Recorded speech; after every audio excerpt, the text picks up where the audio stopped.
Welcome to Washington Today on C-SPAN Radio for Thursday, February 1st, 2024. President Joe Biden issues an executive order imposing financial and travel sanctions on Israeli settlers who take part in attacks on Palestinians in the West Bank. The president also talks about the war between Israel and Hamas at the National Prayer Breakfast at the United States Capitol building. Defense Secretary Lloyd Austin holds his first news conference since the controversy over keeping his recent hospitalization secret from the White House and the public. He says, "I've apologized directly to President Biden, and I've told him that I'm deeply sorry for not letting him know immediately that I received a heavy diagnosis. That diagnosis was prostate cancer." The Senate Majority Leader Chuck Schumer says next week, no later than Wednesday, will be the first test vote on a bill combining aid to Israel, Ukraine, and Taiwan with U.S. border security. And the final text of that is going to be released this weekend. The acting director of Immigration and Customs Enforcement, ICE, talks about a recent operation to arrest 171 potentially dangerous non-citizens across 25 cities. A bill to increase the state and local tax deduction, or SALT, for married couples goes before the House Rules Committee, setting up a House vote next week. And members of Congress from both parties are the butt of jokes from other members of Congress at the Washington Press Club Foundation dinner. From the New York Times, President Biden on Thursday ordered broad financial and travel sanctions on Israeli settlers accused of violent attacks on Palestinians in the West Bank, a gesture aimed in part at Arab-American voters in the United States who have expressed fury about the president's backing of Israel's war in Gaza. Mr. Biden authorized the sanctions with an executive order that goes further than a directive issued in December by the State Department, which imposes visa bans on dozens of Israeli settlers who have committed acts of violence in the West Bank. The new order cuts people off from the U.S. financial system and from assets or property they have in the U.S. It also prevents them from traveling to the United States. 4 people would be sanctioned on Thursday, but there will be more announcements to come, according to Biden administration officials, speaking on condition of anonymity to discuss details of the order. And the executive order comes as Mr. Biden faces growing criticism over U.S. support for Israel's war in Gaza, including from his own party. That was from the New York Times. John Kirby is a spokesperson for the White House National Security Council. He talked about this with reporters flying on Air Force One with the president. Today, the president signed a new executive order that will implement new measures to address actions that undermine peace, security, and stability in the West Bank.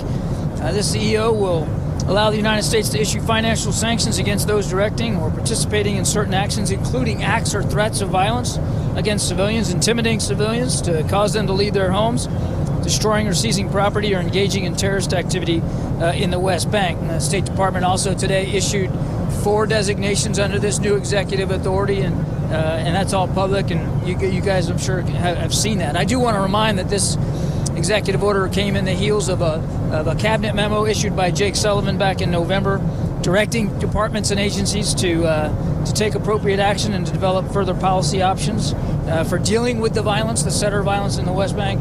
And that was followed in December by Secretary Blinken announcing visa restrictions for certain individuals who are involved in this violence. So, again, the president has spoken very, very clearly on this since the very beginning. That the settler violence in the West Bank is unacceptable, and we'll continue to examine tools at our disposal to deal with it. That's it. John, how do you determine the 4 people when there are hundreds of incidents against West Bank Palestinians? Do you expect to be more including on Israeli government officials? And is this a signal to them who openly support and facilitate these violence? There's no plans to target with sanctions Israeli government officials at this time. I'd refer you to State to speak about how they chose these 4 individuals. This was an initial set of designations. I'm not going to preview whether there'll be more or not going forward, but it is a new tool that we're going to take a look at using appropriately. And I think I lost you had one more question. Yeah, I mean, is this a signal to those officials in the Israeli government who openly support and facilitate such violence, including Itamar Ben-Gvir, who supply the weapons to these people who perpetrate? It's a signal to the whole world how seriously President Biden takes this violence against the settler violence against Palestinians in the West Bank. He's been very, very clear on that for a long, long time. It's got to stop. It's unacceptable. It's a detriment to peace and security, certainly there in the West Bank, but to the Palestinian people in general. John Kirby, a spokesperson for the White House National Security Council, official title, the Strategic Communications Coordinator, speaking to reporters on Air Force One. The White House National Security Advisor Jake Sullivan putting out a written statement on this executive order. And the last line is, today's actions seek to promote peace and security for Israelis and Palestinians alike. The account of the Prime Minister of Israel on X posting the overwhelming majority of residents in Judea and Samaria are law-abiding citizens, many of whom are currently fighting as conscripts and reservists to defend Israel. Israel acts against all Israelis who break the law everywhere. Therefore, exceptional measures are unnecessary. At the U.S. State Department in Washington, questions to the spokesperson Matthew Miller about criticisms of the president's executive order. Also, another criticism out there that this reduces the problem just to individuals, whereas there seems to be a targeted institutionalized effort to expand the settlements in the West Bank. You guys have been raising this issue with the Israelis for a while. But I mean, how do you go about solving that problem, really? Because I mean, and again, attached to that, I want to ask, what exact answer is the Secretary and U.S. officials in this building are getting from Israeli government when they raise this issue? Because it's clear that you don't seem to be satisfied with the actions that they're taking. So, without betraying too much of our private diplomatic conversations, I will say we have had some very frank conversations with them about extremist settler violence. And that includes some very detailed conversations where we have presented cases to the Israeli government, cases of settler violence where we have seen reports and where we have seen documented settler violence and asked them to take action. And we have seen them take some action. And so we've engaged in a back and forth with them, both at the Secretary's level and through our embassy. What we have seen, and I should say, we have seen since those interventions over the past month, 6 weeks, 2 months, we have seen the level of extremist settler violence come down somewhat. Not come down enough. We want to see more. But the interventions that we've made have, we believe, made a difference. But we want to see it continue to come down, which is why we have taken the actions today. With respect to your questions about settlements, we have made clear that we think the expansion of settlements in the West Bank undermine peace, undermine stability, threaten the ultimate establishment of a independent Palestinian state, make it more difficult, and so we will continue to engage with the Israeli government on that matter as well. Let me go Sean first. And I'll come back to Just on the Israeli responses. You've probably seen Netanyahu's office is saying, hey, look, Israel, I'm paraphrasing, Israel has laws. We punish people who break the law. We don't need the U.S. to do this. Is there a response to that? I mean, why haven't they done it then? Do you think that's a valid argument? So they do have laws against violence, obviously, and we have seen them, as I said, take some steps to rein in settler violence, but we don't think those steps have been sufficient, which is why you've seen us take a series of actions starting in December and continuing with the President's executive order and the sanctions we imposed today. State Department spokesperson Matthew Miller at his news conference at the State Department in Washington. President Joe Biden spoke about the war between Israel and Hamas and the attacks on U.S. forces in the Middle East from militant groups supported by Iran this morning at the National Prayer Breakfast held on Capitol Hill. I've attended many prayer breakfasts over the years, and Jill and I have been humbled by the prayers of so many when we needed them badly. It means everything to us, and we're all blessed to live in a nation where we can practice our many faiths and practice them freely, and where we can come together and lift up our nation and each other in our own prayers, especially in tough times. Our prayers continue to be with the families of the 3 American servicemen killed and attacked in the FOB in Jordan, Sergeant William Rivers, Specialist Breonna Moffett, and Specialist Kennedy Sanders. I spoke with each of these families separately, and Jill and I will be tomorrow at Dover Air Force Base to receive the dignified transfer of their bodies. They've raised their lives in harm's way. They risked it all. And we'll never forget the sacrifices and service to our country, that the dozens of service members who were wounded and are recovering now. I also see the trauma, the death and destruction in Israel and Gaza, and understand that the pain and passion felt by so many here in America and around the world. We value and pray for the lives taken and for the families left behind, for all those who are living in dire circumstances, innocent men, women, and children, held hostage are under bombardment or displaced, not knowing where the next meal will come from or if it will come at all.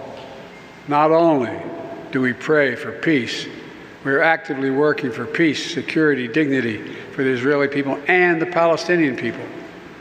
I'm engaged in this day and night and working, as many of you in this room are, to find the means to bring our hostages home, to ease the humanitarian crisis, and to bring peace to Gaza and Israel, and enduring peace with two states for two peoples, just as we worked for peace, security, and dignity for the Ukrainian people, as they show incredible resolve and resilience against Putin's aggression. We must continue to help them.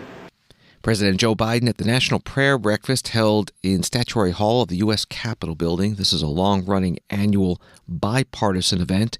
And today was the first time that President Biden and House Speaker Mike Johnson, Republican from Louisiana, appeared together in public. They sat next to each other. The president today calling for getting along, saying we have really tough differences. We really go at one another. Let's remember who the hell we are. And both reportedly wiping a tear as Italian tenor Andrea Bocelli sang Amazing Grace. Back to the war between Israel and Hamas. This from Washington Post. More than a dozen demonstrators demanding a ceasefire in the Israel-Gaza war were arrested during a protest that blocked Thursday morning rush hour traffic on several major D.C. roads, including interstate exits downtown near the U.S. Capitol. The protesters said on Instagram that they hope to block the commutes of people working in the White House, Congress, and State Department to demand an immediate and permanent ceasefire and the end of all U.S. aid to Israel, among other demands. That was from the Washington Post.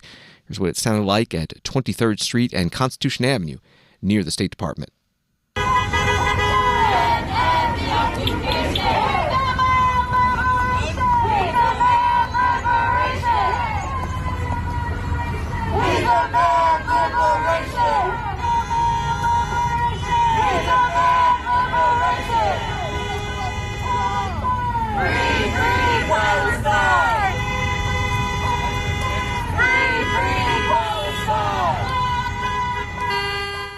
One of the many protests in the middle of the street today in the D.C. area.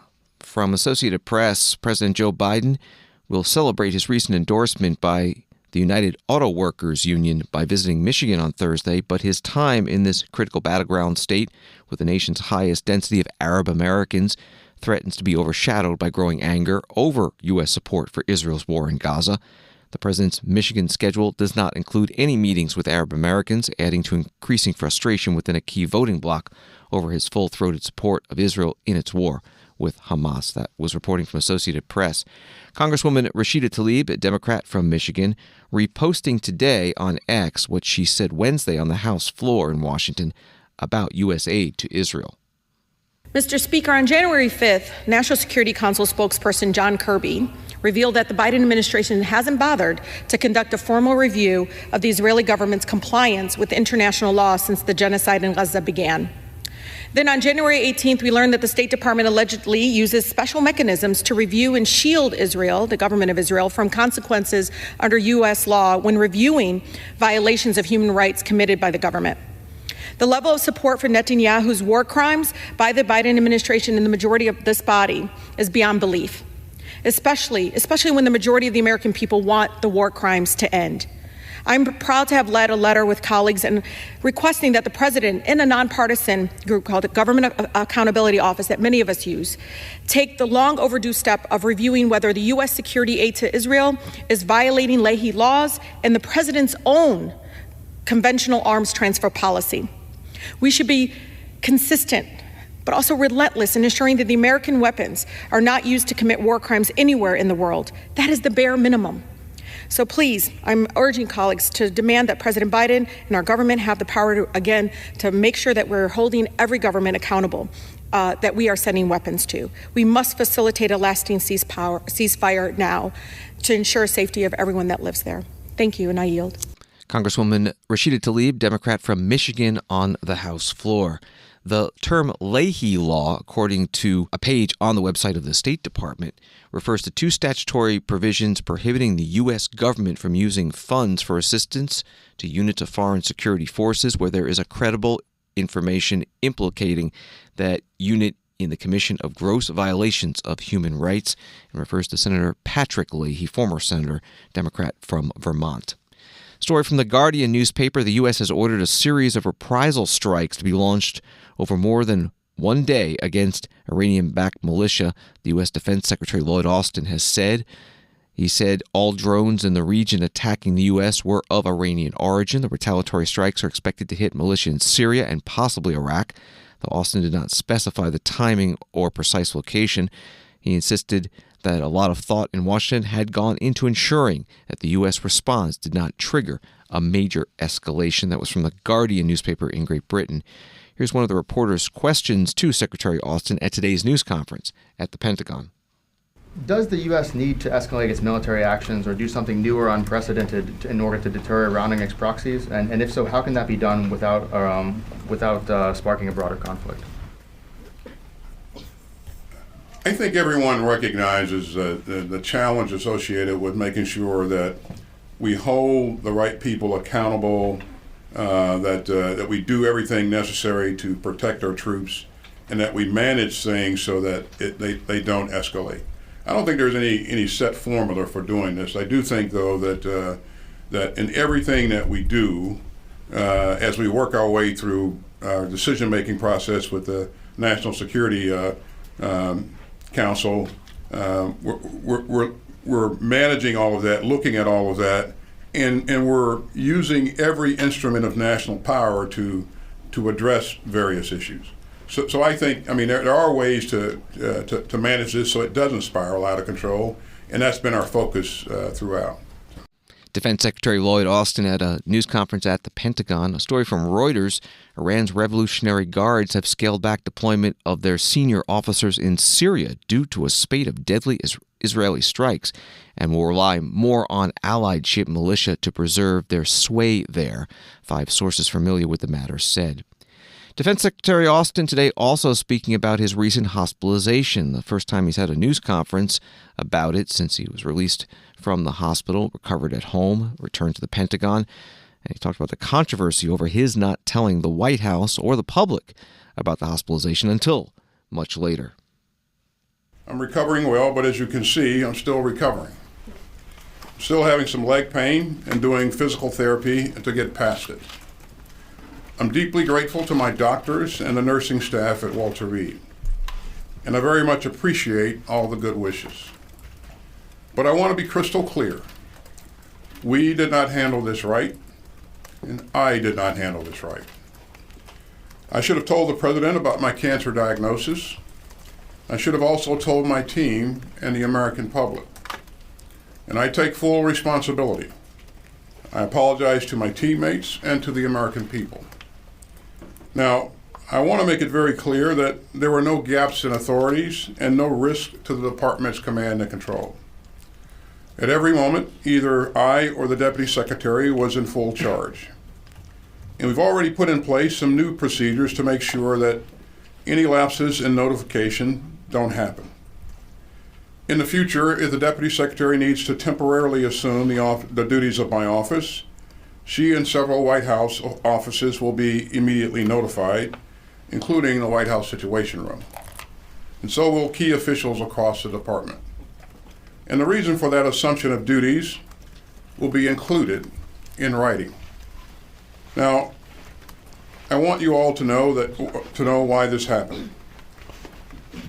I was being treated for prostate cancer. The news shook me, and I know that it shakes so many others, especially in the Black community. It was a gut punch. And frankly, my first instinct was to keep it private. I don't think it's news that I'm a pretty private guy. I never liked burdening others with my problems. It's just not my way. But I've learned from this experience. So taking this kind of job means losing some of the privacy that most of us expect. The American people have a right to know if their leaders are facing health challenges that might affect their ability to perform their duties, even temporarily.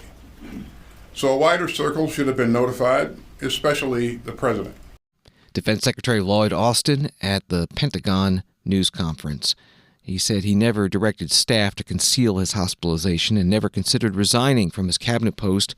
One reporter asked him why he should not be fired. You were hospitalized for days before you informed the White House or the commander-in-chief of your condition and your absence. Anyone else within the military chain of command would have faced reprimand or even dismissal. Why shouldn't that same standard apply to you, sir?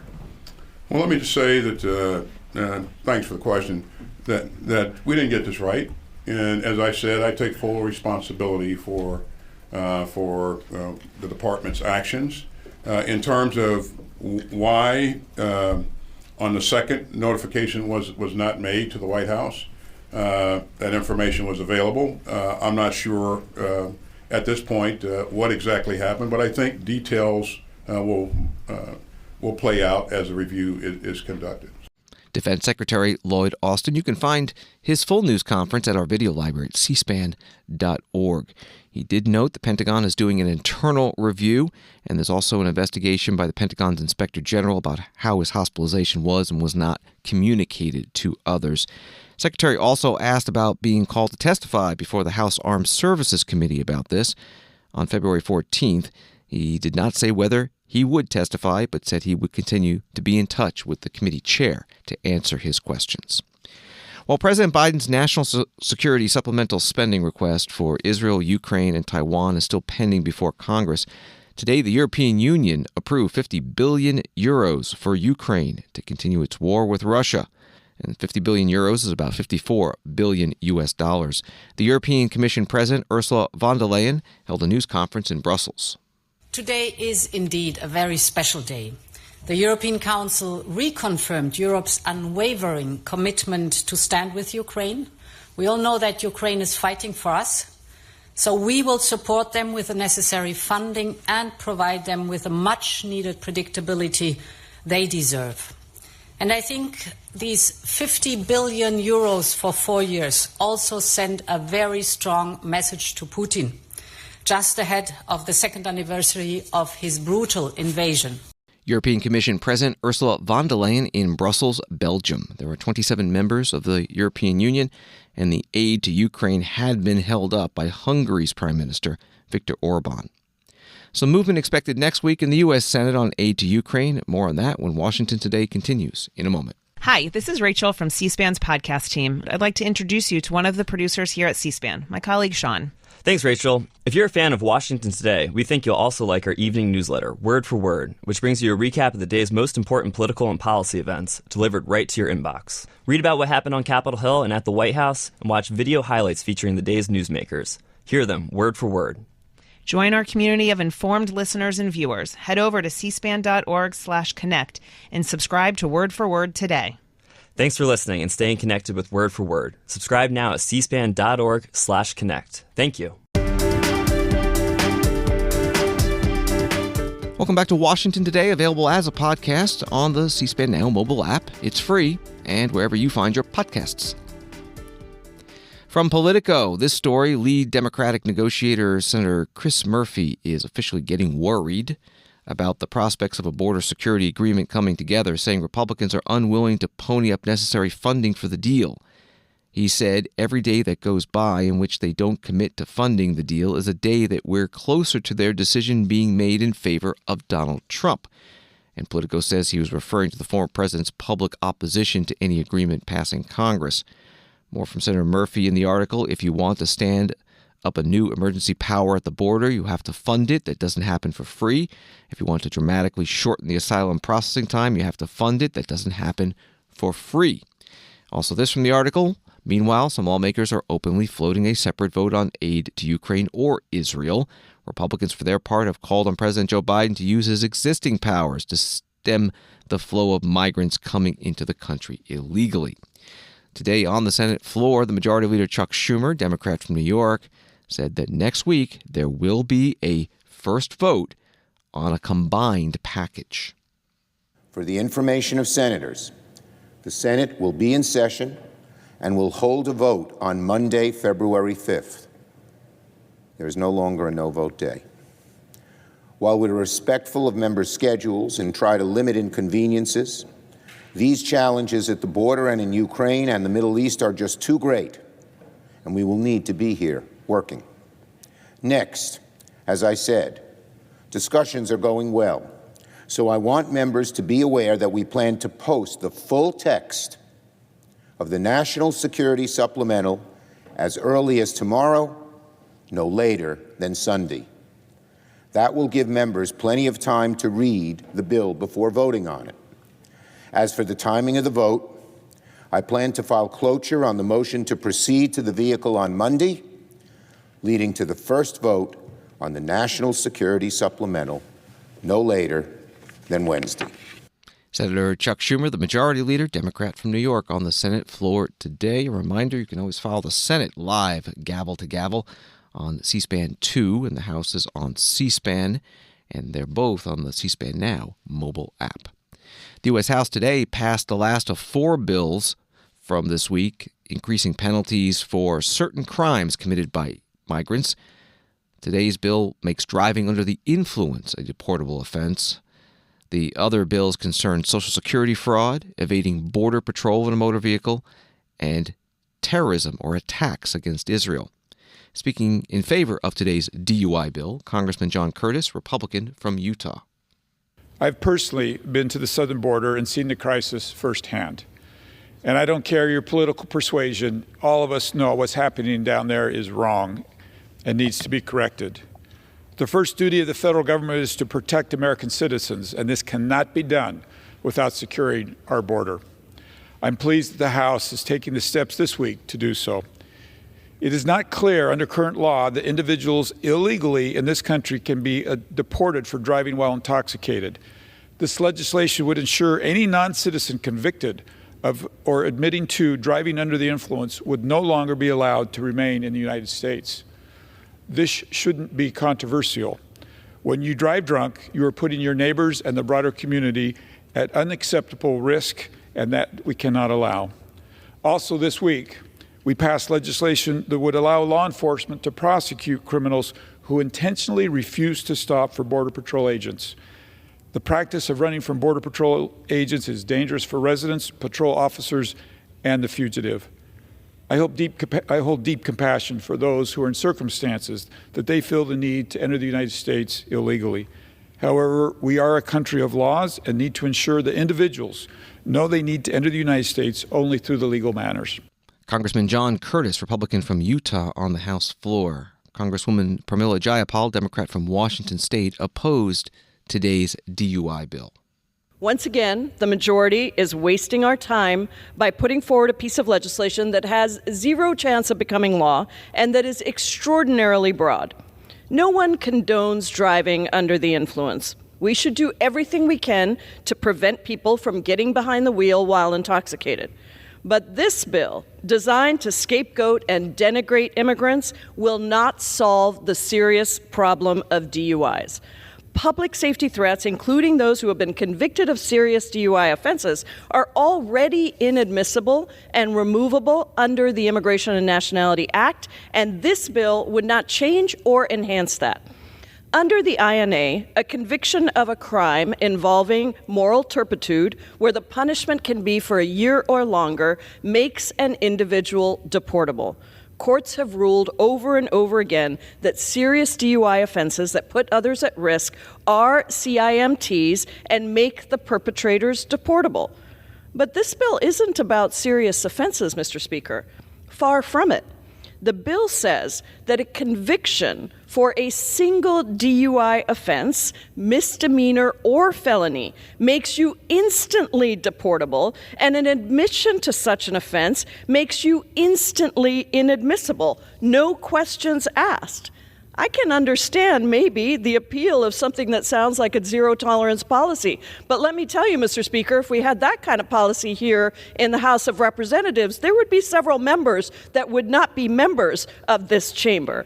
Congresswoman Pramila Jayapal, Democrat from Washington State, on the House floor. The House passed this bill by a vote of 274 to 150, with 59 Democrats joining all Republicans in voting yes. The acting director of ICE, Immigration and Customs Enforcement, Patrick Lechleitner, announced today the results of a targeted operation to arrest 171 migrants in more than 24 cities who he says were potentially dangerous. He held a news conference at ICE headquarters in Washington. Thank you for joining us here today as we announce the results of a targeted operation that enabled us to arrest potentially dangerous non-citizens in 25 cities across the United States. Over the course of 11 days, our dedicated and committed law enforcement officers zeroed in on removable, at-large non-citizens who are wanted for or who have already been convicted of horrible, almost unspeakable crimes like assault against children, including sexual assault and murder. Our officers also targeted non-citizens who present dangers to national security, public safety, and border security. ICE only targets non-citizens for arrest when they can determine that an arrest is a good use of our resources. We operate with limited funding, but enforcing existing immigration laws within the U.S. Interior is ERO's top priority. It's our job to enforce these laws to keep the American people safe. This operation took place in 25 major cities across the country, places where unlawfully present non-citizens were moving freely after being accused or convicted of truly heinous crimes or threatening our peace and security in the United States. But these communities are now safer thanks to our officers' tireless efforts. They've worked around the clock tracking down targets and planning safe, efficient, and effective arrests. Today, I'm pleased to announce that our officers took 171 potentially dangerous, unlawful present non-citizens off the streets. Of those, 103 had convictions or pending charges for assault against children, including sexual assault, and 10 had pending charges or convictions of homicide or murder. ERO is focused on smart, effective immigration enforcement. We know that targeted operations like this will help us fulfill our obligations to the American people, and then that they minimize our risks to the brave officers and the innocent people living in these communities. ICE Acting Director Patrick Leitner, referring to ERO enforcement and removal operations, part of his news conference today at ICE headquarters in Washington, D.C. One reporter asked him about the negotiations in Congress on a bipartisan border security agreement, and the reporter refers in her question to his previous answer where he says he was not going to say when the next targeted operation will take place. Thank you so much. I won't ask when, but I will ask about resources and what further resources ICE needs right now. And if we can drill down a little bit about the current capacity of ICE detention facilities and what percentage of those facilities have beds filled. Do you have a number on beds filled? Furthermore, not going to ask you about hypothetical legislation, but maybe broadly, there has been, talk in the Senate of adding more beds. What would more detention space mean for ICE? What would that enable you to do? Is that something you're supportive of? Yeah, absolutely. I am. 100%. We need more resources. We're working with the department and administration and our partners, obviously, in Congress from appropriations. Listen, we need more resources, and we're working to get that as hard as we can. We understand the political realities of that, but we need more resources. We're currently under a CR through the beginning of March. And we're going to have to make some tough decisions going forward if we don't get more supplemental funding, because we have to live within our means like everything else in the government and in reality. As far as what we're doing for beds, we're already over 5,000 more than what we're funded for. So we've been punching far above our weight, and we're going to have to deal, and look at dealing with reality going forward if we don't get supplemental funding. So we're using everything we have right now to go after these individuals, and we hope that our partners in the administration and working with Congress, we can get additional funding, because we definitely could use it. When you say you're going to have to make some tough decisions, can you elaborate a little bit about that? Well, we have to look at the organizational structure and just see where we can get efficiencies and where we can work with the budget. Acting ICE Director Patrick Leitner at a news conference today at ICE headquarters. NBC News reporter Rebecca Kaplan posting today that Congressman Ken Buck, Republican from Colorado, is a firm no on impeaching Homeland Security Secretary Alejandro Mayorkas after discussions with Congressman Mark Green, Republican from Tennessee, the Homeland Security Chair. Congressman Buck was interviewed on MSNBC.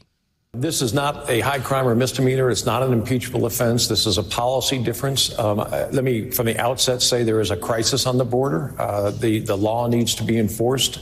But if we start going down this path of impeachment with a cabinet official, we are opening a door as Republicans that we don't want to open. The next president, who is a Republican, will face the same scrutiny from Democrats. It's wrong, and we should not set this precedent. Have leaders been trying to convince you otherwise? And is there anything that will change your mind? Or when you say solid no, you mean solid no? Yeah, I'm not changing my mind. I have met with Chairman Green from the Homeland Security Committee. I have met with the staff. I have talked to outside constitutional experts. I've talked to former members of Congress about what this would mean for Congress. I believe I have done my due diligence, and I am standing firm at this point on this. If there's some new evidence, I'm happy to look at it, but I don't believe there will be. Congressman Ken Buck, Republican from Colorado, on MSNBC. The U.S. House could vote as early as next week on impeaching the Homeland Security Secretary Alejandro Mayorkas after the Homeland Security Committee this week approved 2 articles of impeachment, one saying that the Secretary has not been enforcing immigration law sufficiently, the second one that he violated the public trust. Daily Beast reporter Reese Gorman pointing out today that effective tomorrow, the Republican majority in the House over the Democrats will be 219 seats to 212. He writes, so with 216 being the magic number, Republicans can only afford 3 defections if everyone is present. But Steve Scalise, Republican of Louisiana, and Hal Rogers, Republican of Kentucky, have been absent recently due to health. If Ken Buck is a legit no, he flip-flops a lot. Again, this is Reese Gorman writing. Then Republicans can only lose 2 more people on Mayorkas' vote. But if Rogers and Scalise are still out next week, Republicans can only afford 1 more defection if all Democrats are present. Could be a tight vote on Mayorkas if they bring it up next week. House Republicans this morning got right to fulfilling a promise that Speaker Mike Johnson made to some Republican members from New York. This after the Wednesday night vote in the House to pass a $78 billion bill that expands the Earned Income Tax Credit and restores business tax breaks. It was a bipartisan vote, 357 to 70, but that bill did not include an increase in state and local tax deduction, or SALT, as the New York members wanted. Today, the House Rules Committee met at 8 a.m. Eastern on a SALT bill sponsored by Congressman Mike Lawler, Republican from New York. The committee will set the rules for House floor debate next week. This bill would eliminate an unfair tax loophole in our current tax code, which penalizes married couples and prevents them from deducting the full $20,000 they deserve, instead of arbitrarily holding them to $10,000, despite the fact that 2 individuals are filing taxes together. This unfair penalty has had an immense impact on families across the country who have been double taxed for living in higher cost states. This legislation before us today, which I introduced as my first bill in the House, remedies the penalty and will provide millions in relief for families in New York's 17th District and billions in tax relief for families across the country. Some background information that may be helpful for further framing this issue for the committee. Fewer taxpayers deducted their state and local taxes in the 2020 tax year. Nationwide, 9% of taxpayers used the SALT deduction in 2020 as compared to 31% in 2017. This is a decrease of nearly 31.1 million taxpayers who didn't deduct their state and local taxes in 2020 as compared to 2017. While SALT deductions are limited to $10,000, the average amount of deduction decreased to $8,135 in 2020 from $13,400 in 2017. Additionally, and it's important to note, there was no cost of living adjustment built into the SALT cap. In New York State, 35%, or 3,418,300 returns of filers, took the SALT deduction in 2017. In 2020, just 10%, or 1,020,790 returns of filers took the SALT deductions. Congressman Mike Lawler, Republican from New York, at the witness table today in the House Rules Committee room in the U.S. Capitol building. Sitting beside him, Congressman Brad Schneider, Democrat from Illinois, who said he supports the SALT tax reform but criticized the process used by Congressman Lawler and the Republican majority. I agree with my colleague, Mr. Lawler, that the penalty of the cap on the SALT deduction isn't fair. That the working families who are bearing this burden in states like New York and Illinois need real relief. But they need real relief, something that's going to make a difference. The SALT cap is a penalty on working families. It is double taxation by the very principle. Have constantly been surprised, and we've talked about this in the Ways and Means Committee many times, is why my colleagues on the other side of the aisle want to penalize people, penalize communities. The communities where we live, in Illinois and New York, have made the decision to responsibly fund their local governments, to pay for parks, for schools, to pay for quality roads.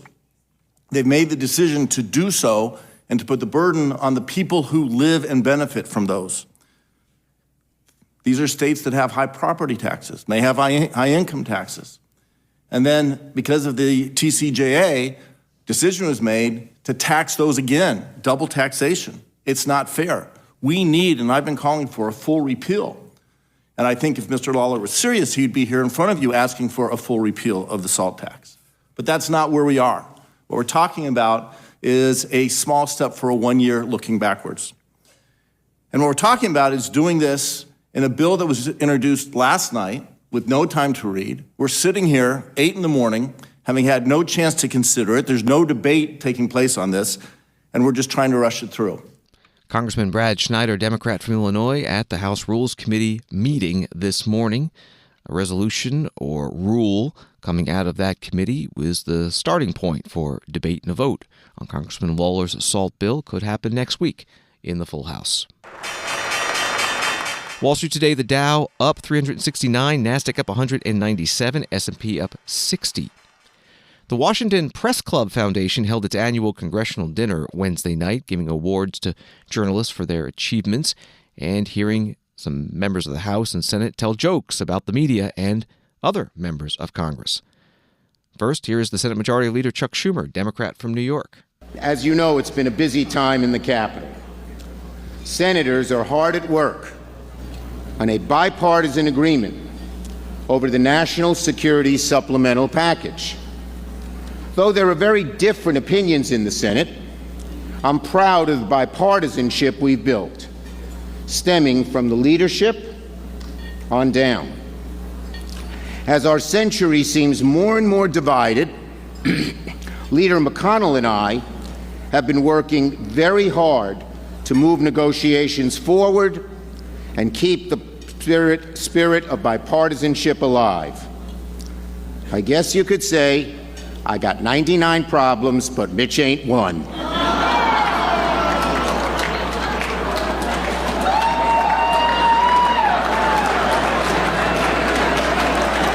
I often like my own jokes better than anybody else. But now,